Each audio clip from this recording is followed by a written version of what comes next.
Yes, good morning class. Today again we are starting with the chapter 1 of English literature, that is The Adventure of the Blue Carbuncle.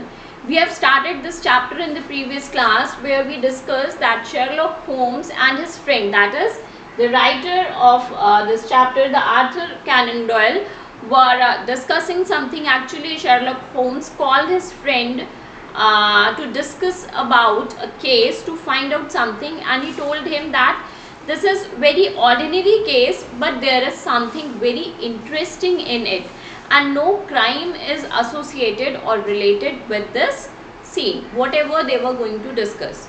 So what happened, the commissioner, the attendant at the place of the Sherlock Holmes, found a goose and a hat, an old hat which was in a very poor condition. And on the basis of that, by examining that hat and everything, they were trying to find out the owner, although they had a hint about the owner, since a card was there on the a card was there tied on the left leg of the goose, on which the name was written Mrs. Henry Baker, and also the initials HB were encrypted on the hat.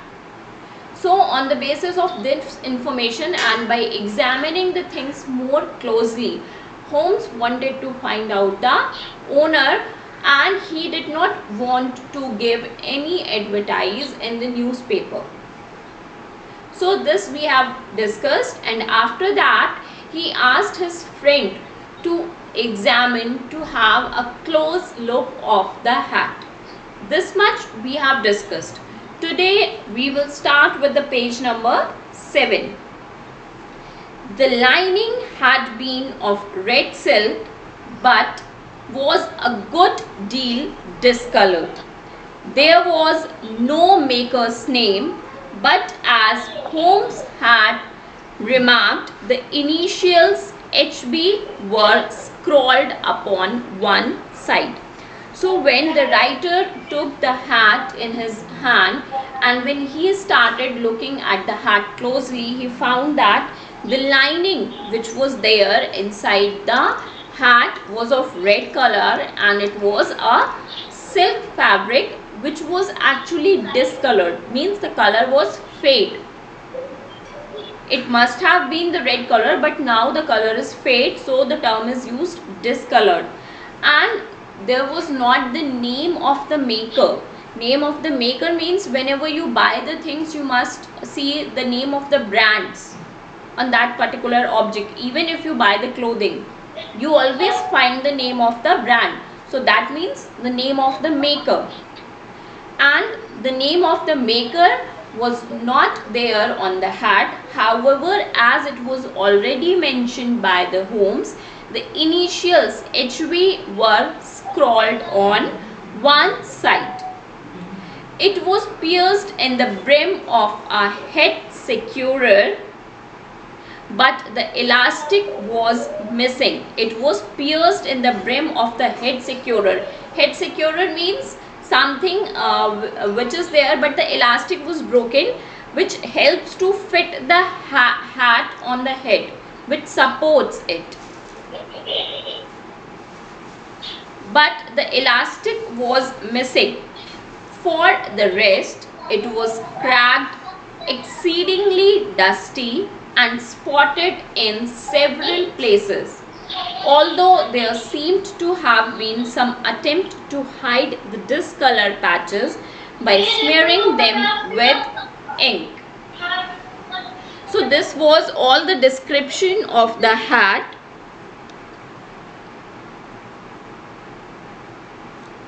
That the initials were there, the lining inside the hat was there of red color, it was silk, although it was discolored. The initials HB were there, it was exceedingly dusty, it was cracked, the elastic was not there, and someone tried to color those patches with the ink to make it colorful again.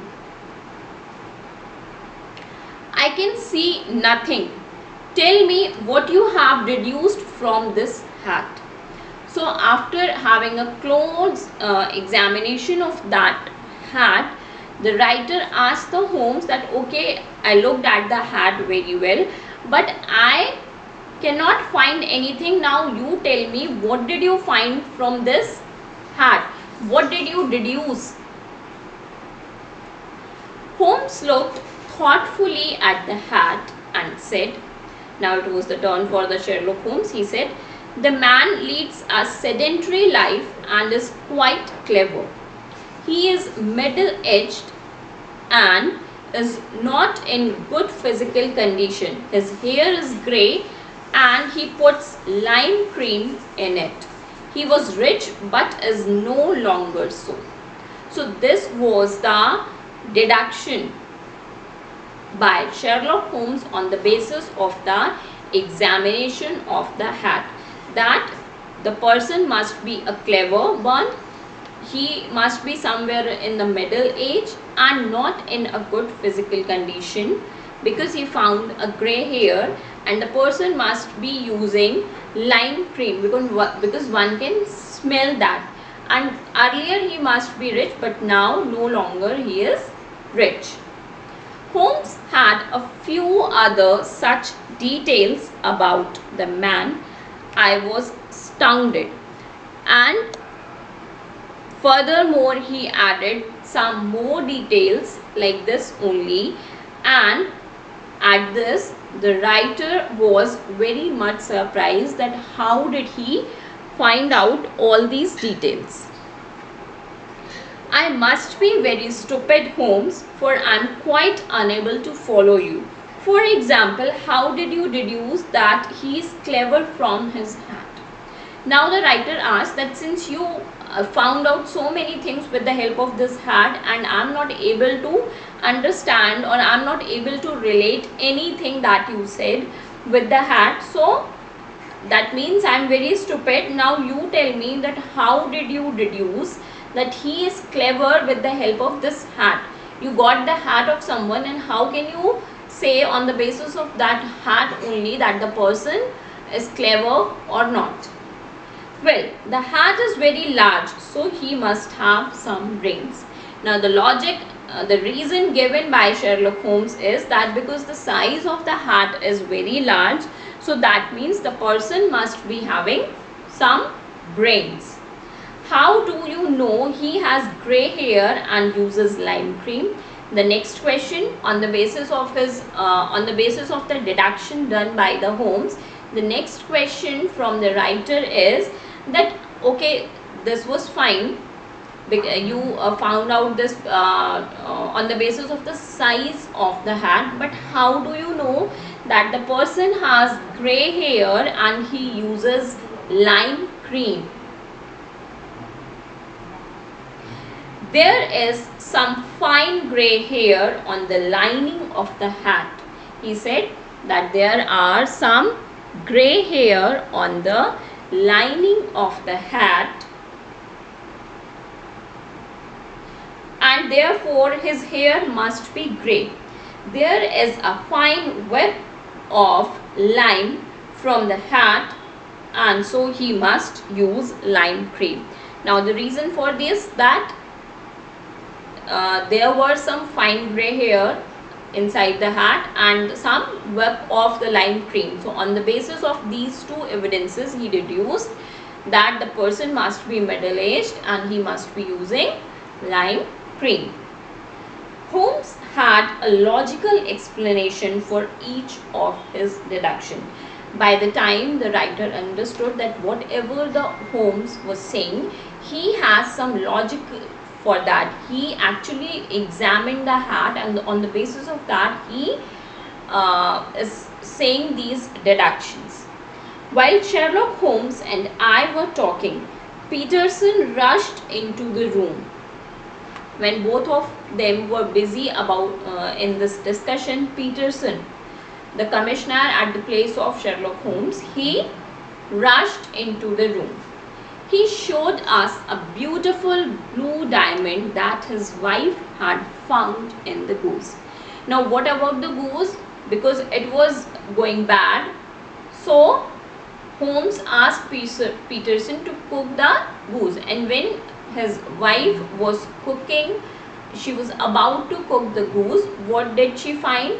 She found a beautiful blue diamond in the goose. Sherlock Holmes immediately recognized it as the beautiful gem that had recently been in the news. Holmes recalled reading about the theft, and when Sherlock Holmes looked at that gem, that blue diamond, he was able to recognize it, that somewhere in the past few days it was mentioned in the news that that particular blue diamond was theft.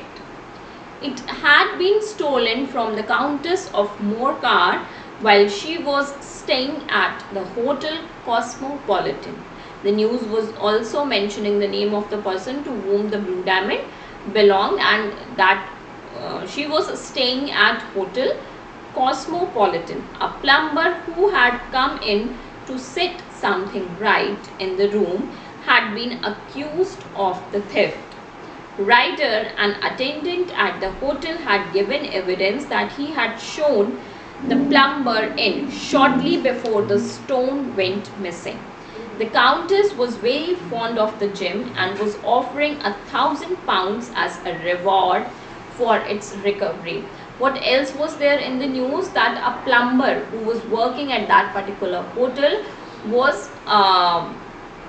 accused of the theft on the basis of the evidence given by one of the hotel attendants named Ryder.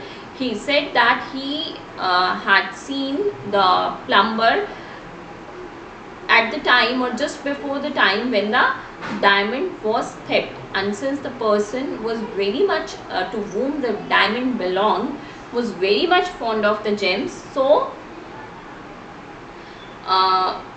it was offered from him that whosoever will recover the gem, he will award £1,000.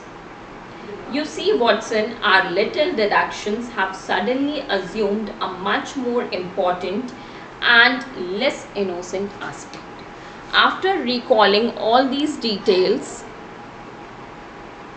now the Sherlock Holmes asked his friend, the writer, that now you see that our little deductions, whatever we have deduced, whatever we came to know about the person from this hat, now suddenly those things have become very much important and less innocent. Holmes thoughtfully, the question for us to solve now is the sequence of events. Now the writer said, okay, you are saying correct, but now we have a series of questions to solve. Earlier for us, the only question was the goose and the hat. Now we also have to solve the mystery about this diamond. Leading from a ruffled jewel case at one end to the crop of a goose in Tottenham Court Road at the other. The meaning ruffled is given here stolen, and crop means appearance, means from the stolen gem to the appearance of the goose at the other corner, means the theft was happened at some other place, the goose was found at some other place. So what is the connection? Now we have to find the answers for a series of questions, means the mystery is more complex now. Now we have to find the answers for more questions. The first step Holmes took was to place the following advertisement in the papers. Found at the corner of Good Street, a goose and a black felt hat. Mr. Henry Baker can have the same by applying at 6:30 this evening at 221B Baker Street. Now the first thing they did is that they gave an advertisement in the newspaper that they have found such and such things, and whosoever is the owner, they can come to this place at 6:30 in the evening and they can collect their belongings.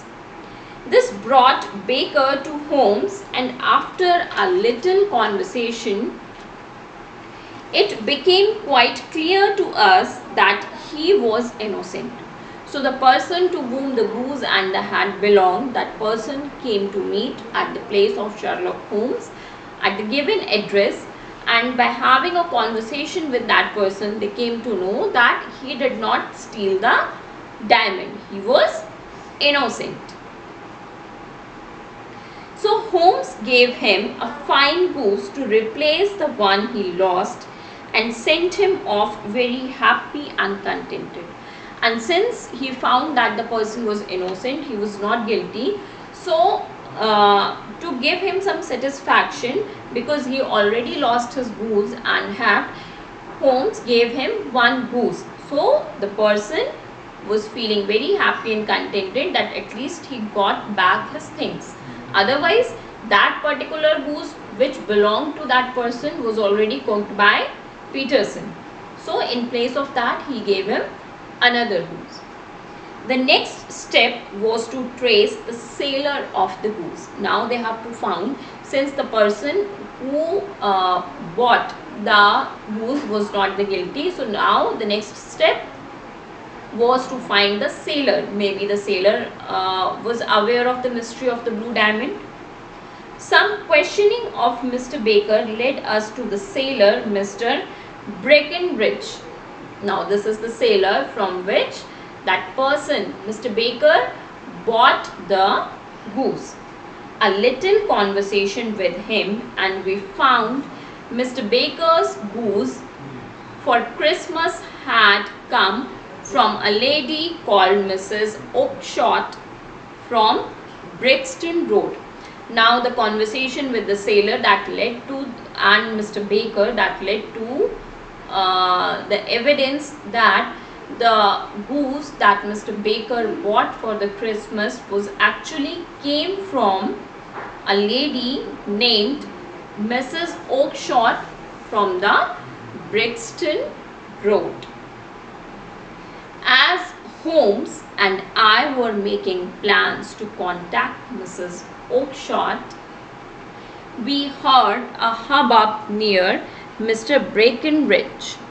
So they reached to that place to speak to that person who was the sailor. And when they were making plans to contact that lady who was actually supplying the goose, they heard some noise and confusion near Mr. Breckenridge, who was the sailor. The goose sailor was shaking his fists at a little red-faced man who was winning that the goose was his. Now there was a fight between the sailor and a person with red face who was asking Mr. Breckenridge, and he was claiming that the particular goose was his. This may save us a visit to Brixton Road, whispered Holmes, and went after the man. Now they went there to see what was happening, because they think that this could save them to visit the place of Mrs. Oakshott at Brixton Road. They may be able to find the answer to their questions here only, and they need not to visit Mrs. Oakshott. The man, it turned out, was Ryder. Ryder, the person who was the hotel attendant at the Hotel Cosmopolitan, where from where the blue diamond was theft, and he gave the evidence that just before the theft of the diamond, the plumber was there in the room. Ryder gave this evidence to the police. So this was the same person who came here and who was claiming that the goose belonged to him. The man, it turned out, was Ryder, the hotel attendant. He was Mrs. Oakshott's brother. The lady who was supplying the goose, the Ryder, was her brother. She bred geese for the table for her living and had promised Ryder a fine goose for Christmas. She bred geese means reared geese for meat. She was into this business to for her living, and she promised his brother Ryder to give a fine goose to him for the Christmas. Ryder, who had given evidence against the plumber, was the one who had stolen the gem. The gem was not stolen by the plumber, but it was stolen by the Ryder himself. He went to see his sister with the gem in his pocket. He put it into the mouth of the goose. He thought that his sister had reserved for him to avoid being caught red-handed. And now, since he has stolen the gem, he kept the blue diamond inside the mouth of the goose, which he was thinking that his sister has kept for him, and he did not want to be caught. So to avoid that thing, he kept the blue diamond inside the mouth of the goose.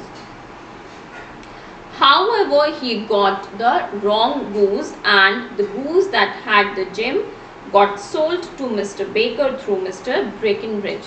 But opposite happened. The goose did not come to the Ryder, but that goose was sold by Mr. Breckenridge to Mr. Baker, and that goose actually had the diamond in its mouth. In despair, Ryder tried to recover the goose from Mr. Baker by having him waylaid by hoodlums. And that day, on the Christmas morning when Peterson was going to home, Mr. Baker was attacked by the group of men. Who was there? Who was there in the group of men? Ryder, because he wanted to take back that goose. So he attacked on the Mr. Baker, but when all of them saw the Peterson, everyone left from that place. Everyone went away. Ryder tried to recover the goose from the Mr. Baker by having him waylaid by hoodlums, but as it happened, neither did Ryder get the goose nor did recover the gem, because Mr. Peterson came by and frightened the roughs away and brought the goose to Holmes. Adapted and rewritten by Omar Raman. This was the adaptation from that some book, which was rewritten by Omar Raman. So this way the mystery was solved, that from where the goose came, to whom the goose belonged, where is the theft diamond, who had actually stolen the diamond. So all the mystery was solved at the end, that the diamond was stolen by the Ryder. He kept the diamond in the mouth of the goose, which he thought belonged to him, but that particular goose was sold to Mr. Baker, and since he wanted to recover that goose and the diamond from Baker, so he attacked. But at the same time, Peterson came there, so everyone left everything there and ran away. So this way the things came to Holmes, and finally he solved the mystery.